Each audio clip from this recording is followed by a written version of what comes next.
Balikanhay.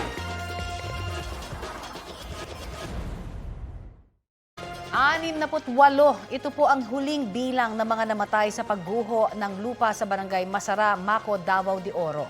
Magpapatuloy ngayong araw ang paghahanap sa Ground Zero. Ayon sa mga otoridad, 51 pa ang hinahanap pa rin.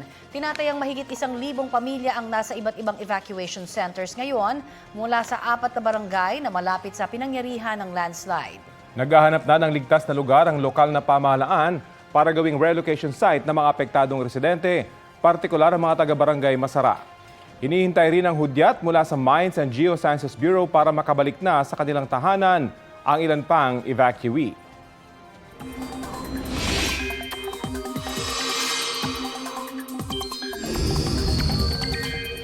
Muling bumaba ang antas ng tubig sa mga reservoir sa Luzon at mula po kahapon bumaba ng 0.1 meters ang tubig sa Angat Reservoir na pangunahing pinagkukunan ng tubig ng Metro Manila.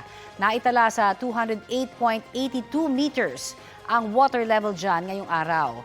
Bumaba rin po ang tubig sa Ipo, Lamesa, Ambuklao, Binga, San Roque, Pantabangan, Magat at Caliraya Reservoirs. Lahat, maliban sa Caliraya, mas mababa ang antas ng tubig kaysa sa normal na taas. Ang iba pang mga dam, pinagkukunan din ng supply ng tubig ng ilang probinsya sa Luzon. 2 arestado sa pang-hold up sa isang vape shop sa Las Piñas. Balitang hatid ni Nico Wahe. Mag-alas 12 ng hating gabi noong February 9 nang pumasok sa vape shop sa Las Piñas City ang dalawang lalaking ito. Parehong naka-hoodie at naka-face mask ang dalawa. Ang isa, tila may binubunot sa dalang bag saka dumiretso sa pwesto ng staff ng tindahan. Tinutukan na pala nito ng baril ang staff kaya napaupo at nagdeklara ng hold up. May nakuhang more or less 70,000 plus iPad, cellphone, and relo. Tinangay rin daw ng mga sospek ang motor ng staff na kabibili pa naman at 3 araw pa lang sa kanya. Agad nang sumbong ang biktima sa pulisya. Madaling araw ng February 11 nang matunto ng kinaroroonan ng isa sa mga lalaki na nakaitim na hoodie na kinilalang si June Rex Tuyor. Nung una ay tumanggi pa siya pero umamin din kalaunan at itinuro ang bahay ng isa pang sospek na si RG Badan. Sa dashcam video ng mga pulis na nag-aabang sa tapat ng bahay ni Badan, makikita ang pagdating niya sakay-sakay ng motorsiklong ninakaw nila. Dito na siya sinundan ng mga pulis at tuluyang nadakip. Na-recover ang motor, relo at cellphone. Pero hindi na-recover ang tablet at cash. According to them, after the incident, nagrenta sila ng hotel. Tapos kumuha accordingly ng mga GRO. Umamin si Tuyor na siya nga ang nasa CCTV at ng hold up. Kaya lang po ako nung time nun eh. Tinuro rin niya si Badan na kasama niya noong gabing yon. Sino kasama niya nun, sir? Siya po yun, sir. Pero itinanggi ni Badan ang paratang. Hindi po ako may gawa nun. Nasaan po kayo nung panahon na yun, nung February 9 ng 11:42? Nasa bahay lang ako nun, sir. Nang tanungin bakit nasa kanyang motorsiklo, Pinatabi lang sa inyo, sir. dati nang may kasong frustrated murder, theft at illegal possession of firearms si Badan. May kasong carrying of bladed weapon naman si Tuyor. Na-recover kay Badan ang baril na ginamit sa pang-hold up. Nico Wahe, nagbabalita para sa GMA Integrated News. Sinimulan na ng National Bureau of Investigation ang investigasyon kaugnay po sa mga natanggap na bomb threat kahapon ng ilang opisina ng gobyerno. Nasunod po yan ang utos si Justice Secretary Jesus Crispin Remulla na imbestigahan ang mga banta mula umano sa isang Takahiro Karasawa. Sa pamamagitan ng email, nagpakilala po si Karasawa bilang isang abogadong Hapon at sinabing marunong siyang gumawa ng bomba. Sinabi rin niyang mayayanig ang ilang opisina ng gobyerno dahil sa bomba. Nakikipag-ugnayan na raw ang NBI sa pulisya ng Japan upang at iba pang government agencies at emergency responders para suriin ang banta. Sabi ng ahensya, dati nang nasangkot sa pagpapadala ng bomb threats si Karasawa, kabilang ang banta sa MRT-3 noong September 8, 2023. Hinimok naman ng NBI ang publiko na manatiling mapagmatsyag at i-report ang anumang kahina-hinalang aktibidad. Muling iginiit ng China Coast Guard na legal ang kanilang ginawa sa mga panibagong insidente sa Baho de Masinloc. Kasunod yan ang sinabi ng Philippine Coast Guard na ilang beses sinundan ng mga barko ng China Coast Guard ang mga nagpapatrolya roon mula nang magsimula ang Pebrero. Mahigit 40 beses din daw na nagsagawa ang mga barko ng China ng mapanganib na pagbuntot, pagmaniobra at pagharang sa barko ng PCG. Sabi ng China Coast Guard, legal ang mga ginawa nilang hakbang. Hinihiling din daw nila sa Pilipinas na respetuhin ang territorial sovereignty nito at maritime rights sa lugar. Wala pang komento ang PCG kaugnay sa sinabi ng China.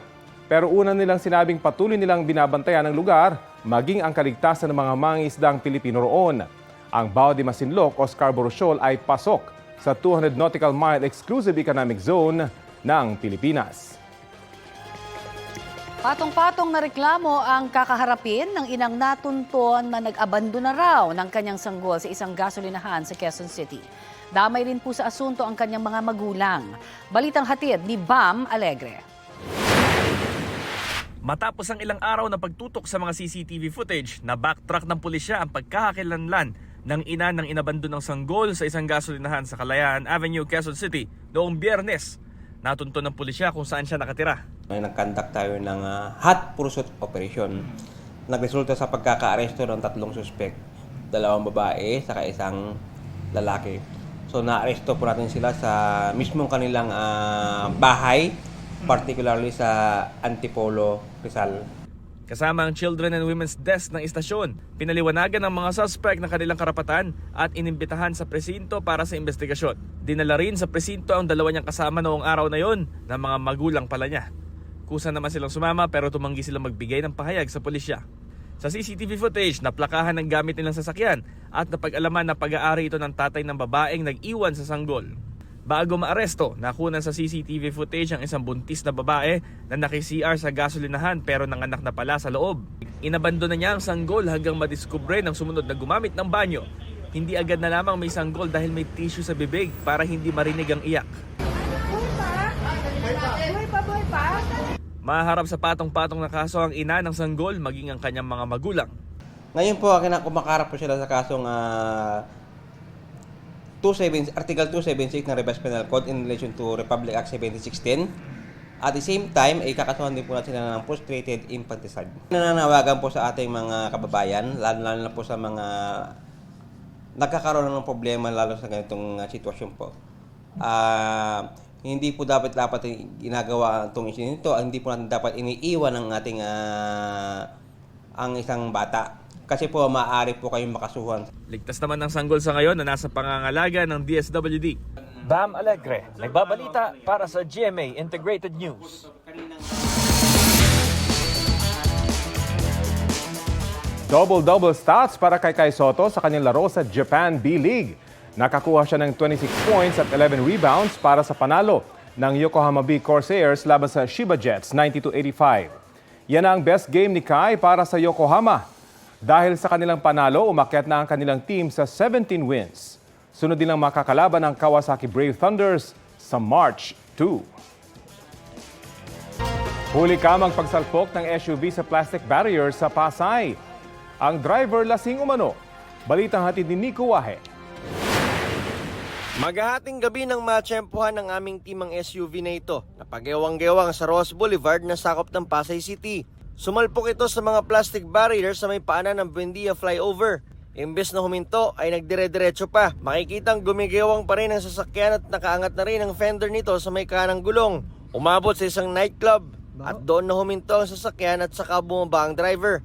Isa sa mga bystander ang nagpark ng sasakyan. Kapansin-pansing pasuray-suray ang driver at walang balanse.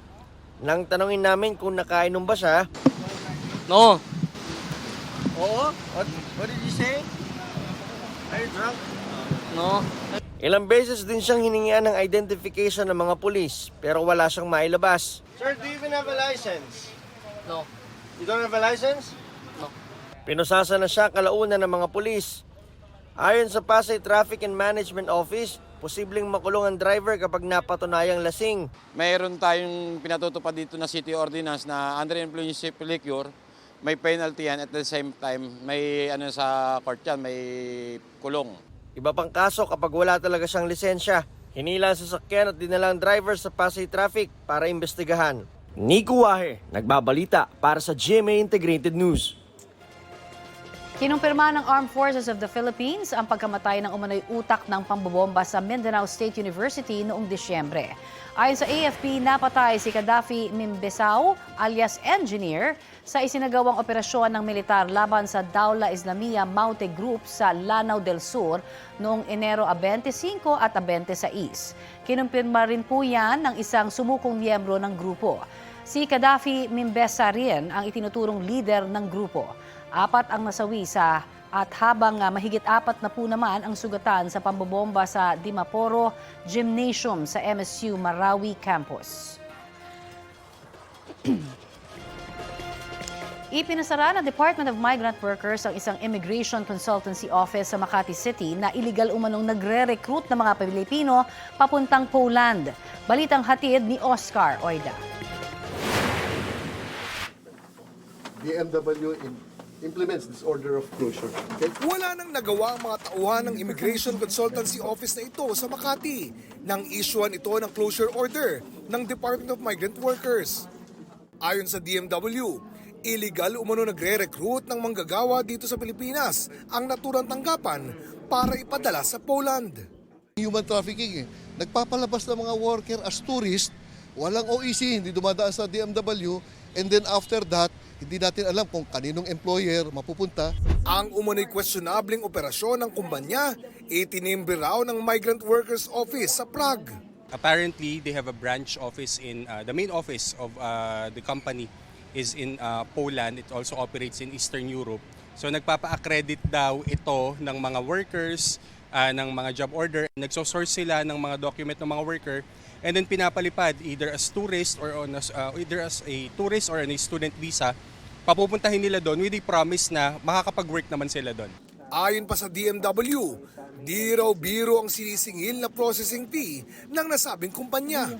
Around 100,000, the average yun nasa 150,000 per head. Iba pa yung presyo ng ticket, iba pa yung presyo ng documentation. So masyadong malaki. Paliwanag ng tumatayong CEO ng kumpanya.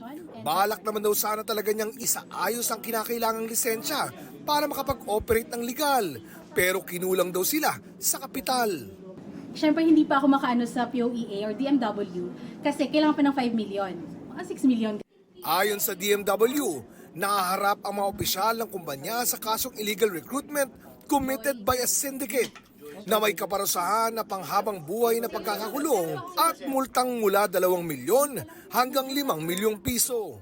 Kung kayo po ay nagnanais magtrabaho sa bansang Poland for example, no, tignan lamang po ninyo sa DMW website natin, yung www.dmw.gov.ph. Oscar Oida, nagbabalita para sa GMA Integrated News. Ito na ang mabibilis na balita. Patay ang 3 taong gulang na batang babae sa Katarman, Northern Samar matapos matuklaw umano ng ahas. Ayon sa mga magulang, nasa loob ng banyo ang anak nila nang biglang umiyak. Nang puntahan nila ang bata, isinumbong niya na kinagat siya ng ahas sa kanang paa. Agad napatay ng ama ang ahas na ayon sa kanya ay kulay dilaw at itim at tinatawag na ibingan o Samar Cobra. Nalapnos ang kanang braso at bahagi ng mukha ng isang lalaki matapos sumabog ang butane gas sa labas ng kanilang bahay sa Mandaue, Cebu. Ayon sa kanya, magluluto sana siya ng hapunan. Inikot-ikot niya ang pihitan ng butane stove dahil hindi ito sumisindi hanggang sa sumabog na. Nalapnos din ang braso ng isang batang 2 taong gulang pati na ang kanyang ama at isa pang kaanak. Agad silang dinala sa Barangay Health Center. Ayon sa mga rumesponde, posibleng gas leak ang dahilan ng pagsabog. Paalala ng Bureau of Fire Protection, gumamit lang ng butane canister na aprobado ng Department of Energy para maiwasan ng katulad na insidente.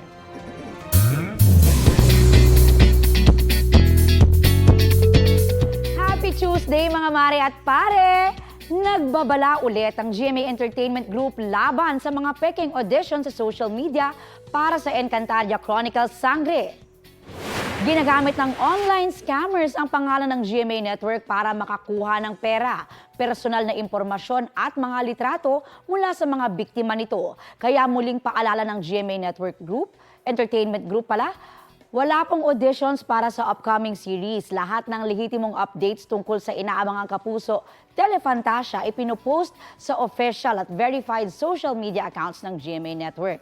Mga mare at pare, huwag po kayong basta-bastang magbibigay ng personal na impormasyon o magpadala ng pera. Hinikayat din ng mga nabiktima ng mga peking audition na i-report yon sa mga otoridad. Patuloy na nararamdaman ang epekto ng El Nino sa mga sakahan at palaisdaan sa ilang probinsya sa norte. Gaya po sa Bangli, Ilocos Norte, unti-unti nang bumababa ang level ng tubig sa ilang fish pond doon. Kung dati hanggang lagpas tao po at hanggang tuhod na lang, ngayon ang pinakamalalim na water level. Dahil dyan, maaga nang hinuli ang mga tilapia roon. Sa bayan ng Pidig, nababahala naman ang ilang magsasaka dahil sa mababa ng water level sa imbakan ng patubig para sa mga tanim nilang mais. Doon na raw kasi sila umaasa para matubigan ang kanilang pananim. Hirap na rin daw kasi makakuha ng tubig sa mga deep well doon. Kung walang magiging pag-ulan, posible raw tuluyang matuyo na ang kanilang mga tanim sa mga susunod na buwan. Ikinalungkot naman ng ilang magsasaka sa Burgos, Isabela ang pagkasira ng kanilang palay. Ang isa po sa kanila, ipapakain na lamang daw ang tanim sa mga alagang hayop o di kaya ihahalo sa pataba. May ilang maisasalba pa rin naman daw pero kailangan gamitan ng water pump na dagdag gastos para sa kanila.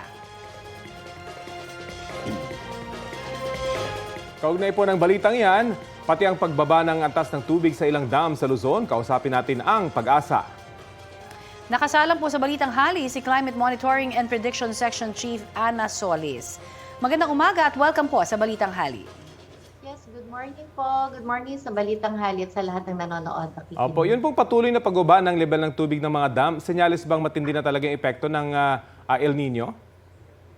Yes po, isa po yan, Sir Rafi, na kung saan ay ongoing po yung tinatawag nating strong and mature El Nino na kung saan marami na po ding mga lugar na naitala na nagkaroon po ng mga meteorological drought conditions po.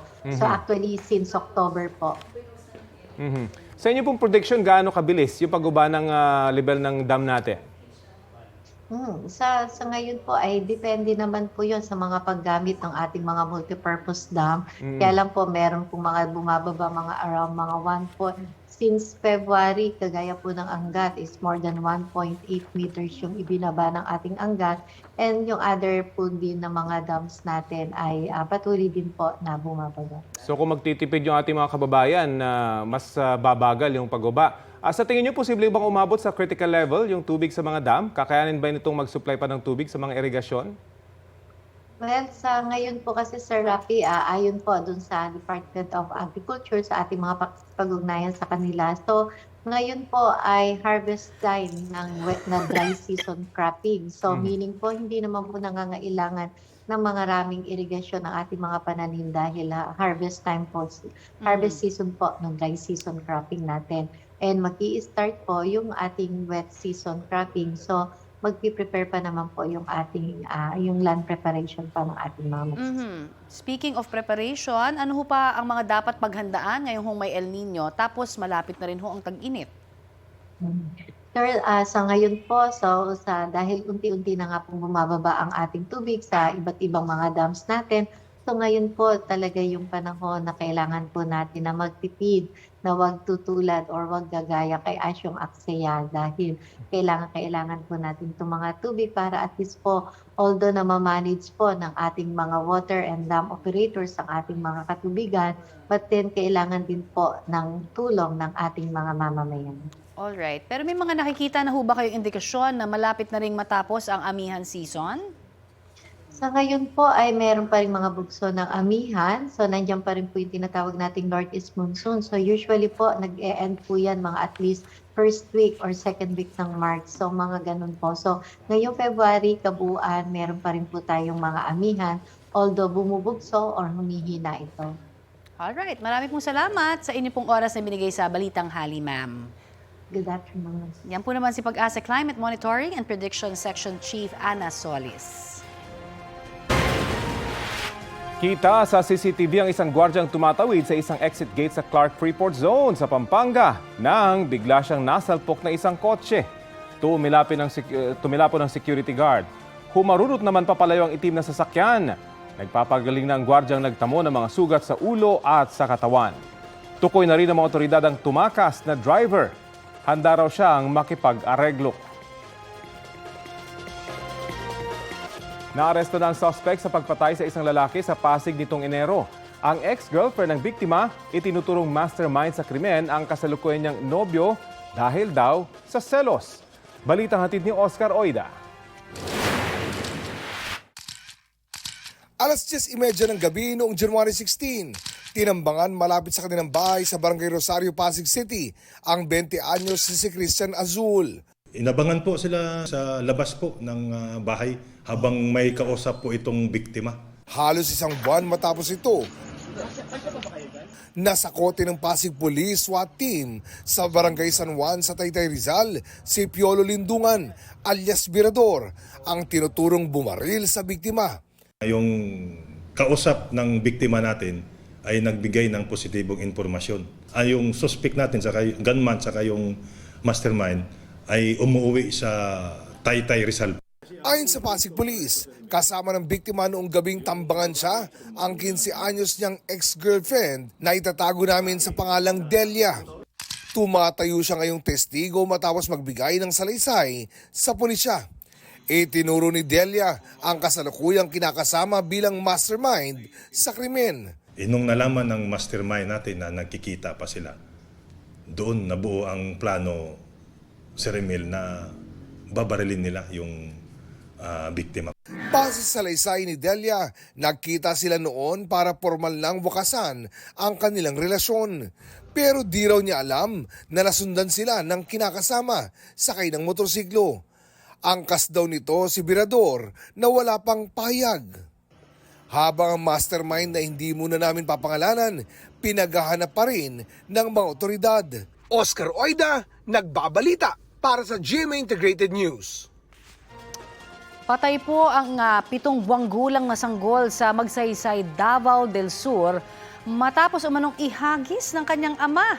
Batay po sa investigasyon ng pulisya, inutusan ng ina ng bata ang kanyang live-in partner na patulugin ang anak nila sa duyan. Pero bigla na lang umanong inihagis ang bata na tumama sa kahoy ng hagdan. Agad tumakas ang suspect. Desidido po ang ina ng bata na sampahan ng reklamo ang suspect. Nakatakda siyang sumailalim sa counseling. Hawak na po ng pulisya ang suspect na tumangging magbigay ng pahayag.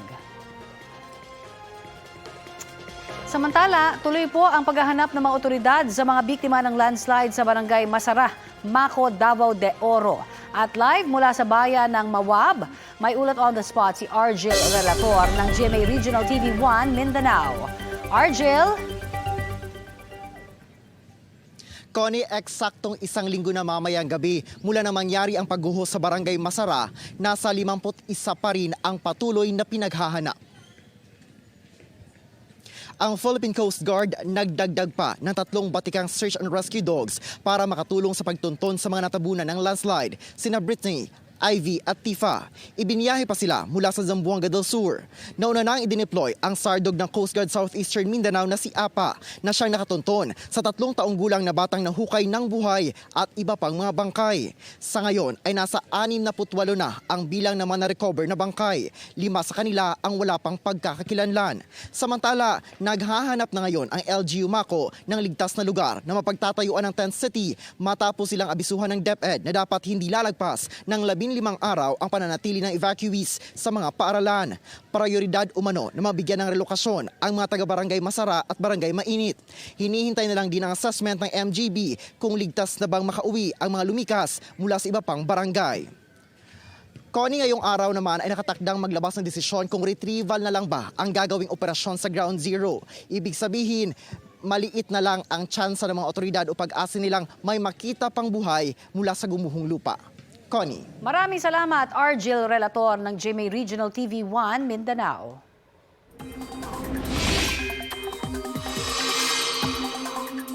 Mga kapuso, asahan pa rin ang kalat-kalat na pag-ulan sa iba't ibang lugar sa bansa ngayon pong araw. Sa rainfall forecast ng Metro Weather, makararanas ng light to moderate rain sa Bicol Region, Aurora, Quezon Province, Oriental Mindoro, Romblon at Marinduque. Sa Visayas, uulanin din ang bahagi ng Antique, Capiz, Samar at Leyte provinces. Ayon sa Pag-asa, shear line ang nagpapaulan sa bahagi ng Southern Luzon at Visayas. Dulot naman ng localized thunderstorms at easterlies ang pag-uulan sa ilang lugar sa Davao Region, Caraga at Bukidnon. Ngayong araw nakapagtala ng mababang temperatura sa ilang lugar sa Hilagang Luzon kung saan umiiral ang hanging amihan. 12 degrees Celsius sa Baguio City, 15 degrees sa Basco, Batanes, 18.4 degrees Celsius naman sa Lawag, Ilocos Norte, 18.8 degrees naman sa Abukay, Bataan, habang 20.2 degrees sa Tuguegarao, Cagayan.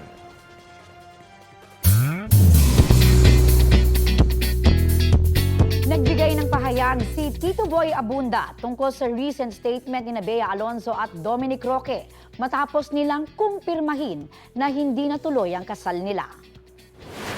Isa si Tito Boy sa mga huling nagbalita ng hiwalayan ni Bea at Dom batay sa kanyang source at nanawagan din noong maging maingat sa mga espekulasyon.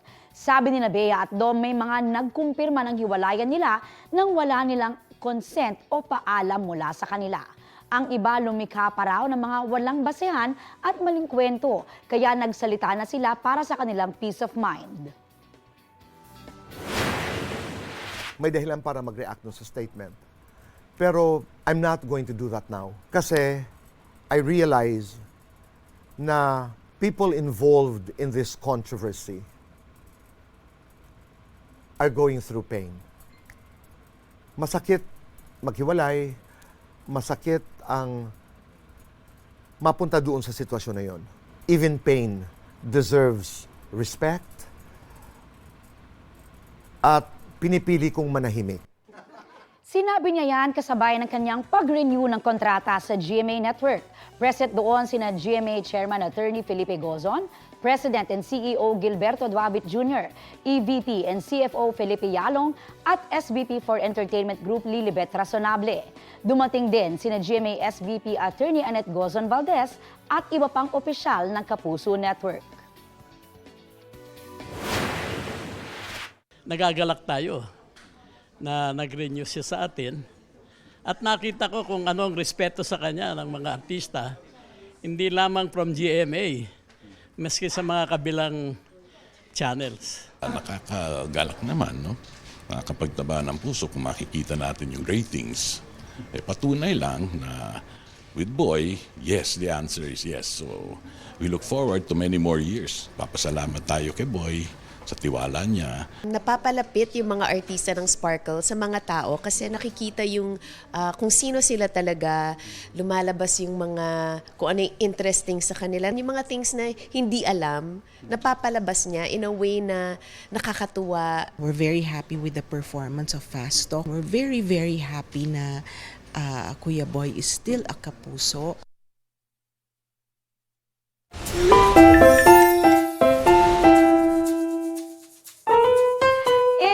Good vibes ang hatid online ng hindi inaasahang collab ng isang batang lalaki at truck driver sa Alabat, Quezon.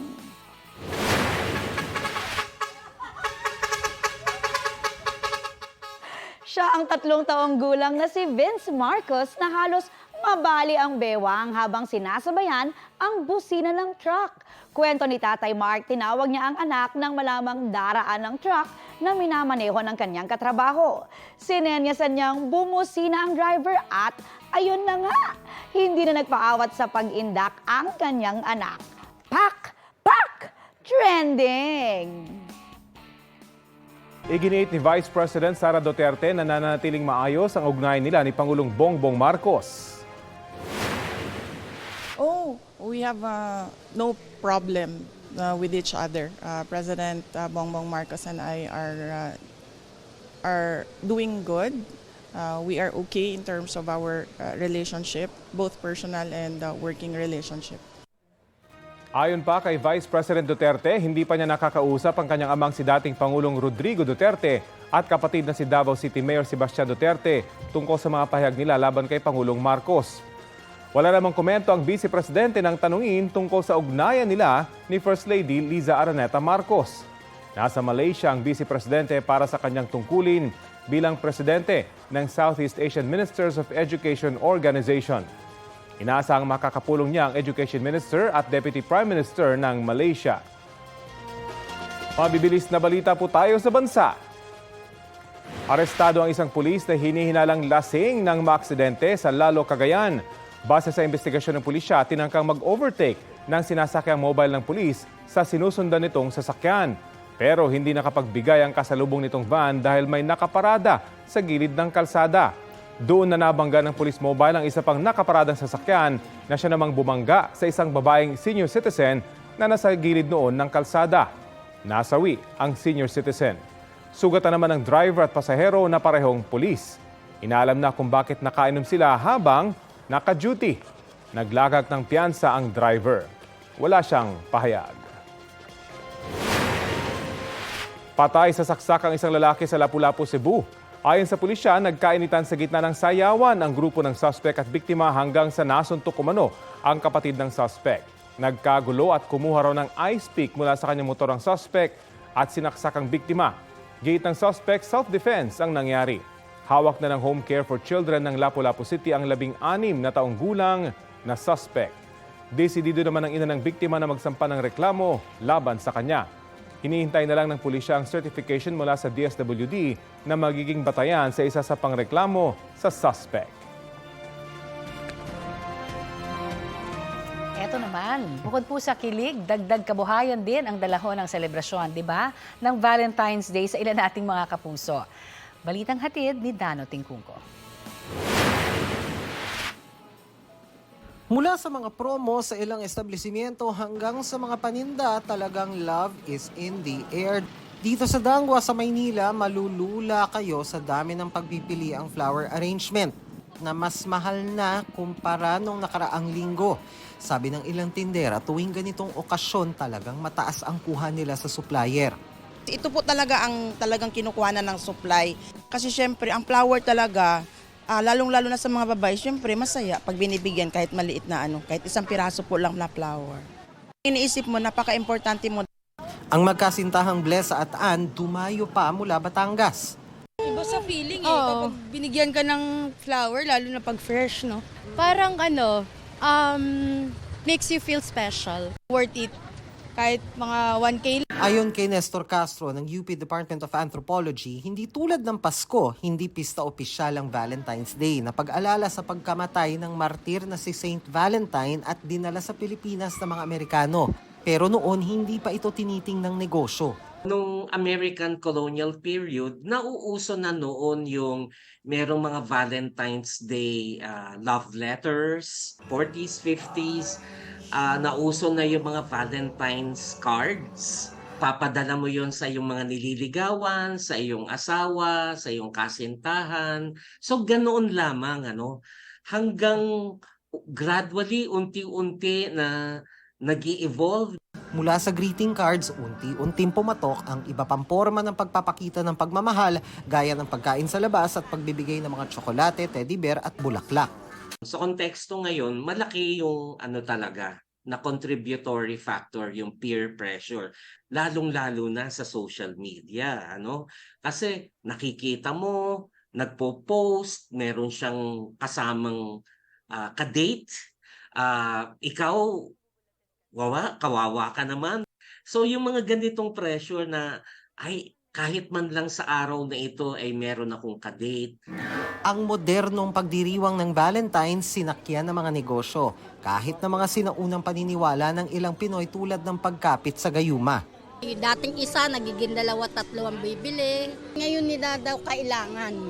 Kung talaga mahal mo ang isang tao, lahat ng bagay gagawin mo para sa kanya, di ba? Kahit hindi Valentine. Bagamat nakatutulong ang Valentine sa maraming negosyante. Nung college po ako, dito ko kumukuha ang pambaon, pambayad sa mga pag may babayaran. Paalala ng eksperto. Ang substance ng Valentine's Day, pagpapakita ng pagmamahal, ang pagmamahal ay hindi laging sa material na bagay. Pupwedeng gawin ito sa paraan ng pakikipagkapwa, pagtulong sa ibang tao, sa paraan na hindi kinakailangang gumastos. Dano Tingkungko, nagbabalita para sa GMA Integrated News. Kapag sinabing kilig at saya, hindi naman ibig sabihin syempre kailangan mabutas ang bulsa, di ba? Kaya nga. Kaya ang ilan nating netizens may tipid tips para sa Valentine's Day bukas. Si Nanay Maricel Moral ipagluluto ang kanyang pamilya. Bukod sa sama-sama sila, mas practical yon kesa kumain sa labas. Yes, sana makarating dito. At para kay Mix Red Grave, bulaklak ng kalabasa na muna ang flowers for you. Why not? Masustansya na. Mas affordable pa kumpara daw sa red roses. Ayun. Si Kuya Alan Concebido naman, sulat kamay na love letters ang regalo sa kanyang loved ones. Simple man, walang makakapantay sa personal touch na hatid nito. Magandang idea nga yun. True naman yan. Ang sabi naman ni Wawa Selly, simpleng bati lang ng Happy Valentine's Day ay sapat na. Ang mahalaga raw ay maalala ang iyong loved ones sa espesyal na araw. Mga kapuso, makisali sa aming online talakayan sa iba't ibang issue. At kung may mga nais din po kayo maibalita sa inyong lugar, mag-PM lamang sa Facebook page ng Balitang Hali. Mas damhin pa ang Love Month with your special someone and loved ones sa ilang pasyalan. Sa Irosin, Sorsogon, binuksan sa publiko ang Valentine's Village sa isang covered court doon. Tampok dyan ang iba't ibang booth na may mga disenyong patok sa mga kabataan. Dagdag sa ganda ng lugar ang Tunnel of Umbrella. Libre ang pagpasyal sa Valentine's Village hanggang sa katapusan ng buwan. Paraan daw yan ng LGU para maipadama ang saya at pagmamahal sa publiko ngayong buwan ng mga puso. Nagliliwanag ng mga rosas naman ang bida sa isang pasyalan sa isang resort sa San Remigio, Antique. Aakalain mong nasa ibang bansa ka, oras na pailawan na ang aabot sa 5,000 artificial roses. Isama pa ang perfect sunset at malamig na klima sa lugar. Talakay naman natin ang panukala sa Senado na 100 pisong dagdag sa daily minimum wage na nasa pribadong sektor. Nakasalang po sa Balitang Hali si Employers Confederation of the Philippines President Sergio Ortiz Luis Jr. Magandang umaga at welcome po sa Balitang Hali. Ay, magandang umaga sa iyo, Connie at Rafi at sa ating mga taga-sunod. Opo. Bakit po tutol yung mga employer sa panukala ng Senado? Well, unang-una, parang mali yung priority ng Senado dito, no? Alam mo, merong 52 million sa labor market. Kasama na riyan yung informal market, 84% yun. Opo. Yung formal market, 16% lang yun. Yun, yung under sa DOLE, may mga employers na beneficiary pagka nagkakaroon ng wage increase. Dahil sila may employer. Yung 84%, yan yung mga farmers, fishermen, yung mga tricycle drivers, jeepney drivers, mga market vendors, yung karamihan. Kasama na rin yan yung empleyado ng gobyerno na mga 2 milyon mahigit, yung unemployed na mga ganun din, mga 2 milyon, saka yung mga underemployed. Yun ang kailangan ng tulong. Dahil yun ang hindi masyadong, yung mga farmers, very inatik ang kita niya. Ilan lang naman yung farmers na may employers ilan din yung fishermen na may employers. Karamihan niya talagang pag nagtaas ng sweldo, akala nila tataas din yung sweldo nila. Kaya pag nagsasabi, kumisa, sumasagot sila, dapat. Wala naman sila employer, sila gobyerno lang inaasahan ng mga yan, hindi naman kaya susunod ng gobyerno. Yung nasa informal market, sa formal market, yan yung mga minimum wage order sa mga kumpanya. Kung talagang sasabihin mo across the board, saka yung mga pag nagtaas ng wage, across the board, saka sinasabi nga, kasama yung mga manager, kasama yung presidente, pati yung distortion na tinatawag na pagka tinaas mo yung sweldo, inaabutan, tataas mo rin. From 10 to 16% yan, yung 10% na minimum wage earner, mga 5 billion. Okay. Out of the 52 billion, yan ang beneficiary. Yung mga yan, better situated. than the formal market. Eh bakit yan ang taon-taon natin pinipilit na bigyan ng aumento na sasabihin para matulungan ng manggagawa? Eh hindi na minority sila sa manggagawa. Sir, bakit ito... silang... Ito po... ang problema, yung sa informal sa formal market mismo, 90% yan micro industries. Sir, Sir, pasensya na po, ito makat ko lang kayo. Kasi ang sinasabi kong hindi pera, no, baka may ibang alternatibo like halimbawa ibang benepisyong maaaring ibigay daw ang employer kung hindi naman taas sahod. Well, totoo naman yun. Kaya lang, sabi ko nga, ang ito mga nasa formal market ito, sa industries, 90% yan micro. 8% small. Yung medium, 1%. Yung large, less than 1%.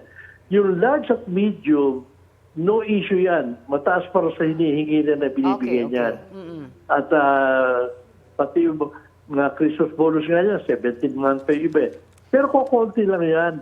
Maganda lang sabihin, ako, mayayaman na kaya kumikita. Ang problema, yung micro, 90%, 65% of employment nandun sa kanila. I see. All right. Yun ang hindi namin miyembro yun. Kaya lang, nagsasalita kami dahil sila yung apektado. Ay, oo nga naman. Sige po, marami pong salamat, at bitin man, pero uulitin ho natin siguro itong pag-usapang muli, Yan po naman si ECO President Sergio Ortiz Luis Jr. Marami pong salamat. Maraming salamat sa iyo, Connie at Rafi.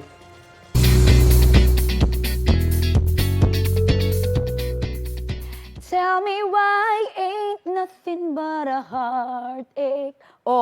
Hetong latest, lalo na para sa mga batang 90s dyan like me, bibisita sa bansa ang member ng Backstreet Boys na si Nick Carter. Para yan sa Philippine leg ng kanyang solo concert na Who I Am 2024 World Tour sa Manila at Cebu sa May. Ito ang pagbabalik ni Carter sa concert stage bilang solo artist makalipas ang 7 taon.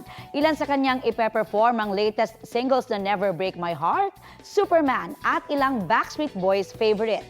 2023 nang huling bumisita si Nick sa Pilipinas para sa DNA World Tour ng grupo. And speaking of comebacks, may pasabog na comeback din si Queen Beyoncé. Inanunsyo ni Queen Bey sa 2024 Super Bowl ang release ng Act 2 ng kanyang trilogy album na Renaissance sa March 29. Kasabay ng announcement, inilabas din ang 2 single at cover art ng Texas Hold'em at 16 Carriages. Keep slaying, Queen!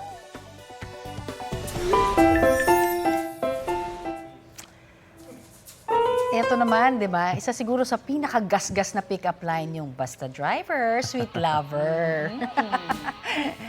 Di ba? Kaya yung isang senior citizen na may sa Mahayhay, yes. Laguna, may bagong entry. Basta Lola, master sa Manibela. Kung bakit po, panoorin natin to. Ay, hindi ko makita! Ay, naman. Ayan, si #Healing the Inner Child yata ang motto ni Lola Agapita Modina. Spotted kasi ang 74-year-old senior citizen habang nilalaro ang driving simulation toy ng apo niya. Kwento ng uploader na si Mommy Patricia, binili niya ang laruan para sa 1-year-old na anak na si Matthews. Nagulat na lang siya nang hawak na ng biyenan niya ang manibela ng laruan. Bukod sa pag-aalaga, test body raw kasi talaga ni Baby Matthews si Lola Agapita pagdating sa mga bagong laruan. Ayun naman pala. Ang netizens feel good sa heartwarming video ni Lola. At ito po ang Balitang Hali. Bahagi kami ng mas malaking misyon. Ako po si Connie Season. Rafi Tima po. Kasama niyo rin po ako, Aubrey Carampel. Para sa mas malawak na paglilingkod sa bayan. Mula sa GMA Integrated News, ang News Authority ng Filipino. Kapuso, alamin ang maiinit na balita. Bisitahin at mag-subscribe sa GMA Integrated News sa YouTube. Sa mga kapuso abroad, samahan niyo kami sa GMA Pinoy TV at sa www.gmanews.tv.